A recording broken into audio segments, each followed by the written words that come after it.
आप देख रहे हैं हमारा YouTube चैनल दी सच्चा भारत और आज के इस बुलेटिन में आपका स्वागत है।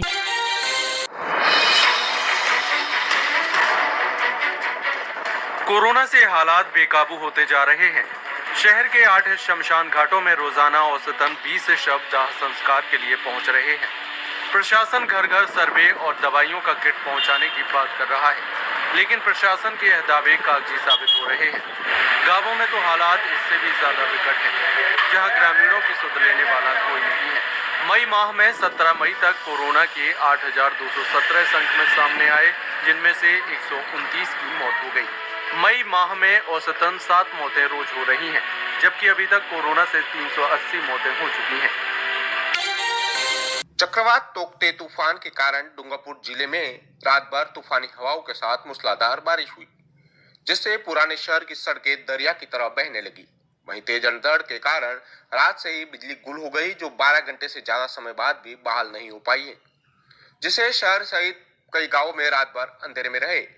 चक्रवात तोकते तूफान ने मंगलवार शाम को गुजरात से राजस्थान में एंट्री की और फिर तेज हवाओं के साथ बारिश का दौर शुरू हो गया। लेकिन तोकते तूफान का असली रौद्र रूप रात 9 बजे बाद शुरू हुआ। तूफानी हवाएं, बादलों की गर्जना के साथ ही मूसलाधार बारिश शुरू हुई। रात भर अंधेर के कारण बारिश का दौर चलता रहा, जिससे डूंगरपुर शहर के पुराने हिस्से की सड़कें दरिया की तरह बहने लगी। सड़क पर करीब 4 से 5 फीट तक पानी बहने लगा। वहीं तेज हवाओं के कारण बिजली गुल हो गई। डूंगरपुर मुख्यालय सहित पूरे शहर में बिजली बंद हो गई। वहीं गाँवों में मंगलवार शाम से ही तूफानी के कारण बिजली बंद कर दी गई थी, लेकिन तूफानी हवाएं बंद रहने के बाद भी बिजली शुरू नहीं हो सकी। जिले भर में करीब 12 घंटे से ज्यादा समय हो गया है बिजली बंद हुए, और शहर सहित गांव रात भर तूफानी हवाओं के साथ अंधेरे के भी आगोश में रहे, जिससे लोगों को भारी परेशानी का भी सामना करना पड़ा। हमने रिक्वेस्ट की थी भारत सरकार से कि वो फ्री करे। आज तो जो टीका लगता है देश के अंदर 4-5 तरह टीके लगते हैं, 5-6 तरह टीके, वो सब फ्री होते हैं। और ये तो दुनिया की महामारी है, इन्हें पूरी तरह फ्री वैक्सीन लगना चाहिए था। पता नहीं किन कारणों से ये फैसला नहीं कर पाई एनडीए गवर्नमेंट। और मैंने मोदी जी को खुद को रिक्वेस्ट करी, टेलीफोन करके करी, वीडियो कॉन्फ्रेंसिंग में करी, पर वो फैसला उसमें हो नहीं पाया और राज्यों में छोड़ा है। राज्य भी एक साथ में सब लोग ग्लोबल टेंडर कर रहे हैं, आपस में कॉम्पिटिशन कर रहे हैं। जबकि अगर राज्यों को खरीदना था तब भी ग्लोबल टेंडर होना चाहिए था केंद्र से, वो फिर राज्यों से बांट करके वापस पैसा वसूल कर ले तो ज्यादा ठीक रहता। एक टेंडर होता देश का, एक प्लानिंग, एक रोड मैप बनना चाहिए था वैक्सीन का, क्योंकि सबको मालूम है कि सेकेंड वेव आएगी भी तो हम लोग अगर वैक्सीन में आगे बढ़ जाते, क्योंकि वैक्सीन ऐसी चीज है कम से कम मृत्यु दर बहुत कम कर देती, 0 कर देती, करीब 0 कर देती है। इक्का दुक्का लोग मरे 2 वैक्सीन लगाने के बाद। जो प्रोटोकॉल हमने पिछली बार हमने कहीं चूक किए थे, हमने बड़े बड़े शादी समारोह किए, हमने बड़े बड़े धार्मिक उत्सव किए। मुझे लगता है कि हम सबको इसके ऊपर एक बार फिर विचार करने की आवश्यकता है, क्योंकि खतरा अभी टला नहीं है, खतरा अभी हमारे सामने है और न जाने किस रूप में हमारे सामने वापस आ जाए। इसलिए हम एक तरफ इसकी रोकथाम के लिए भी हम सब लोग जो है आदर्श प्रस्तुत करें, और दूसरी तरफ इसके आने वाले खतरों को, चुनौतियों से सामना करने के लिए इंफ्रास्ट्रक्चर को और रोबस्ट करें। मैं ये मानता हूं कि ये राजनीति का समय नहीं था। मैं ये मानता हूं कि ये उसके लिए हमारे पास में अनेक अवसर अनेक बार आएंगे। ये समय जो है सामूहिकता के भाव के साथ में इस चुनौती, इस आपदा, मानव मात्र के सामने जो आपदा आई है, इस चुनौती से पार पाने का था। हम सब लोगों ने मिलकर के उसके लिए काम किया है। मैं प्रत्येक ऐसे व्यक्ति जिसने प्रत्यक्ष परोक्ष रूप से इसमें सहयोग किया है, उन सब का अभिनंदन करता हूं, उन सब का आभार ज्ञापित करता हूं। ऐसे सारे लोग जिसको एक सांस लेने में जो कष्ट हो रहा था, वो ऑक्सीजन मिलने में उसका जो कष्ट दूर हुआ है, उसकी एक एक दुआ जो है वो हमारे किए गए काम या हमारे दिए गए दान, उसको अनेक अनेक गुना पल्लवित पोषित करके हम सबको जो है वो वापस मिलेगा। सड़कों के लिए पैसा दिया गया, नगर निगम, नगर परिषद, नगर पालिका अलग से 30 किलोमीटर, 20 किलोमीटर, 10 किलोमीटर। मेरे यहाँ तो ना नगर निगम है, ना नगर परिषद है, ना नगर पालिका है, तो वो सड़कें भी मेरे को नहीं मिलनी। दूसरी कोई किस प्रकार की सड़क भी नहीं। सिर्फ और सिर्फ 5 करोड़ रुपए एक विधानसभा क्षेत्र वाली बात है, उसका कोई लाभ मेरे को मिल जाए तो वो एक अलग बात है। उसके अलावा कोई सड़क नहीं दिखी है, इसलिए मैं चाहूँगा थोड़ा मेरे वहाँ विधानसभा क्षेत्र के में भी सड़कों का ख्याल कर लें तो अच्छा रहेगा। है?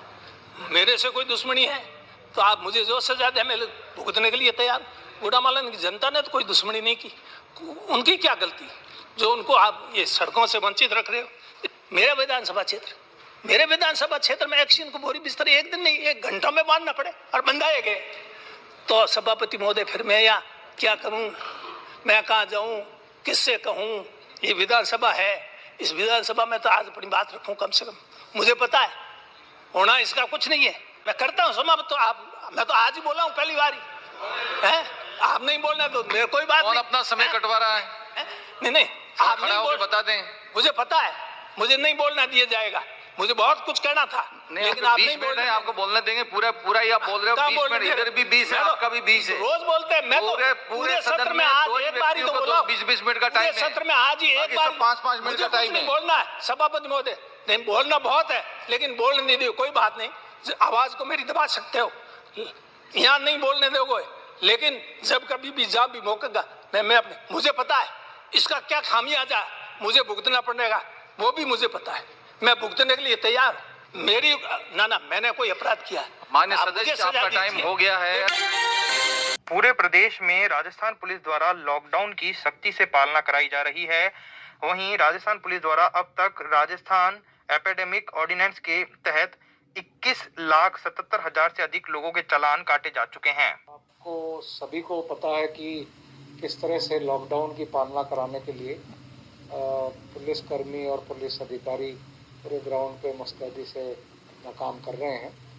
और इसमें मैं आपको बताऊं कि प्रिवेंटिव एक्शन में अभी तक 40,710 अरेस्ट हो चुके हैं।